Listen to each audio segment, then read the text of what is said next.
Each year, thousands of leaders, innovators, and forward thinkers gather at Workday Rising to explore what's next in the changing world of work. We've unlocked the vaults on our most impactful conversations, and we're bringing them directly to you. We dove deep into the strategies and insights shaping our collective future, so prepare to be inspired, challenged, and empowered to make a change. This is the Future of Work podcast, recorded live at Workday Rising.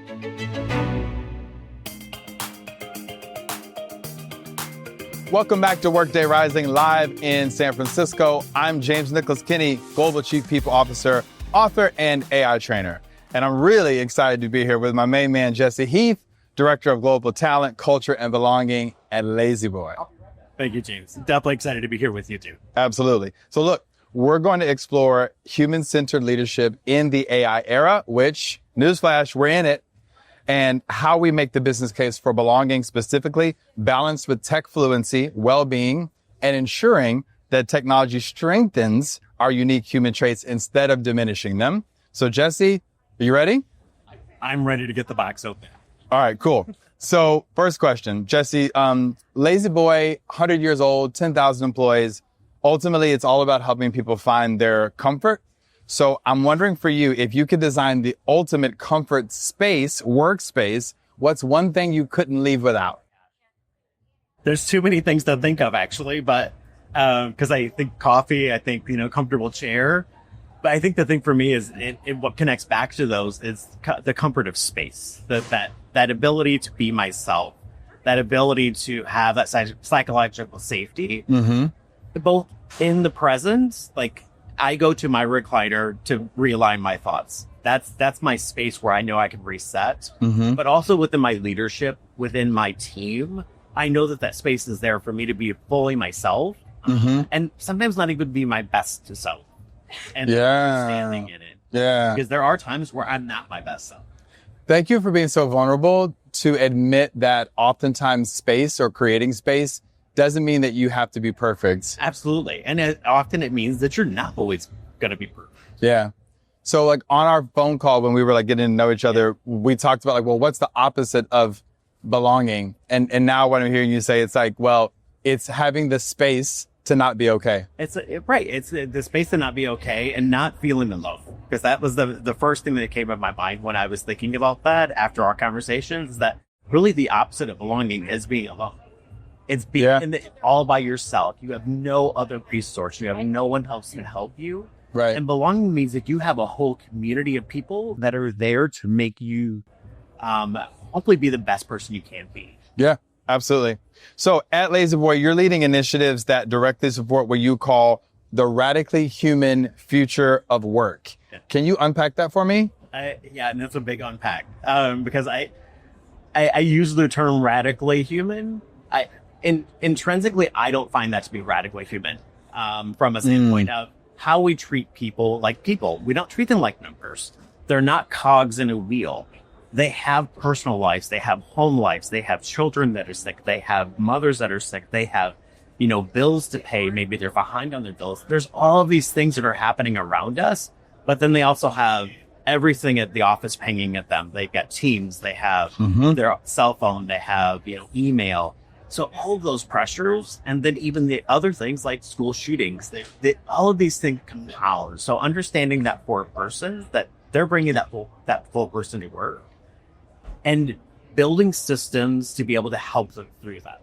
And that could be as simple as just asking them, hey, you don't seem like yourself today. Right. Can I help you with something? Is there something I can do for you? And where I say it's radical, because that's not what I see in today's workplaces. Yeah. Yeah. So, Workday is, AI powered, human centric, future ready. Yes, sir. I think they're getting it right in that human-centric piece is literally at the center. And I'm hearing you say the same thing, right?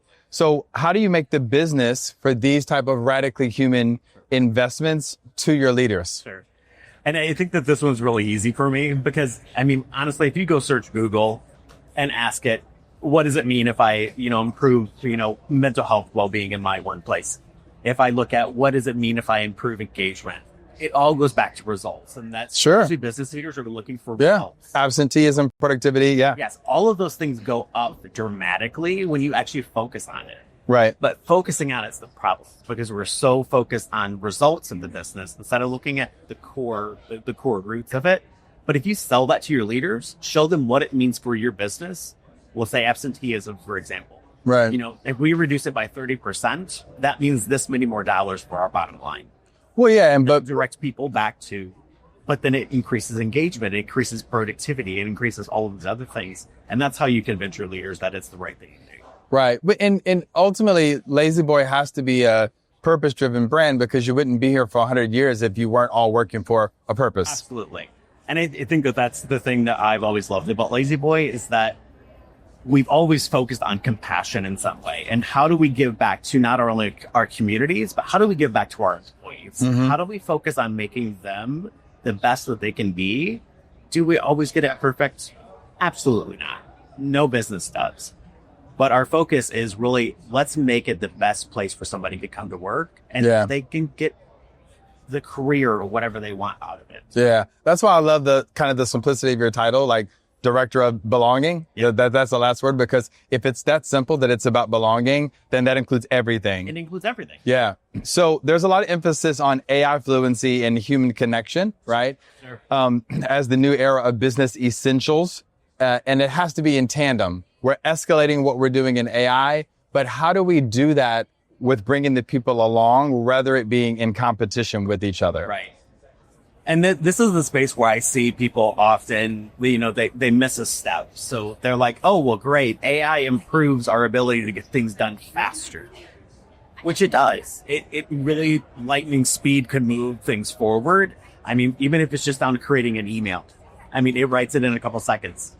But if it's like high amounts of data where it's analyzing it, yes, it speeds those things up. But what are we doing with the remaining time? Right. And what are our leaders intentionally saying that I'm going to do with this time? It's not about just saving the time and being like, well, I get a short week this week. It's about reallocating that time purposefully Exactly. to the human aspect. Exactly. It's about, let me increase my one-on-ones because I know that drives productivity. I know it drives engagement. I know it drives their ability to retain them for the company. So how do we make that sure that structure doesn't allow additional work to come in? I use work loosely because I think it's still work to engage with your team. Oh yeah, I agree. It's just like, important part of it. right. It's just breaking down like productivity versus overall work. Like we don't pay people by the minute. We pay them by the output. By the output. Right? Yeah. Right. So it's funny. I posted about that in terms of the Workday agent of record, in terms of an onboarding experience. The technical part of onboarding, go ahead and let an agent do that. Let AI take that so that then your generalist or you can spend that quality time making that 30, 60, 90 an onboarding experience what we would really all want it to be. Absolutely. It's taking that mundane task and saying, okay, so we're going to let AI take care of it. And I'm going to handle human conversation because AI can't. I'm guessing it probably can, but it's better. It feels better when it's somebody else because you're not alone. Right. Well, that goes back to what you're saying about being radically human. Yeah. So on the topic of human connection, what will it take to ensure that any advances we make in technology allow us to uniquely strengthen, hard question, the human traits? And I think we're close to it in this conversation now about giving time back to that human connection. Right. And I think that it is giving that time back, but I think we have to be very intentional about it and I hate being prescriptive. Right. But letting the leaders know, whoever's saving this time, that really you should set this additional time aside. I'm a big fan of Take Back Your Life, scheduling my day out, making sure I block out that time. Okay, I saved an hour. Okay, I'm going to take that hour and now I'm going to talk to my talent acquisition leader. And we might spend the first 30 minutes, maybe even the full hour, not talking about anything to do with talent acquisition. Yeah. Because you're building a relationship. You're maintaining a relationship. Right. I'm finding out what's going on in her life. I'm finding out what's happening at home. I'm talking to her about her daughter. Right. You know, what are these things? Because the more she gets to open that up to me and trust me with that information, the better I can be a leader for her and not have her worry about telling me I've got to leave a half an hour early today. Right. I love that. I love that. I've always said to all of my leaders, our first priority is developing you as a person. The second is a professional. So whether you're running a 5K, walking a 5K, or reading a book, or taking care of your dog, I want to know about that first. Absolutely. So last question, and then if we have some time, we'll do a little bonus round. Okay. So you've spoken about real change, that it isn't a quick fix.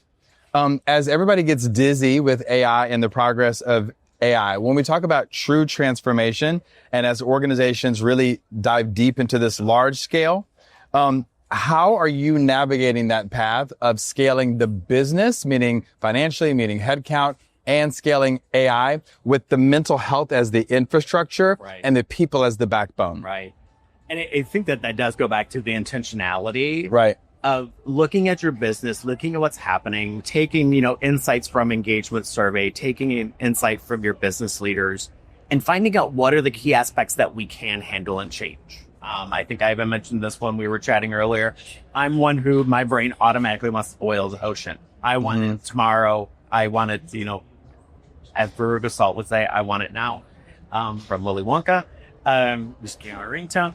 But I know that that's not reality. Yeah. So finding those key aspects of, okay, so what can the organization handle?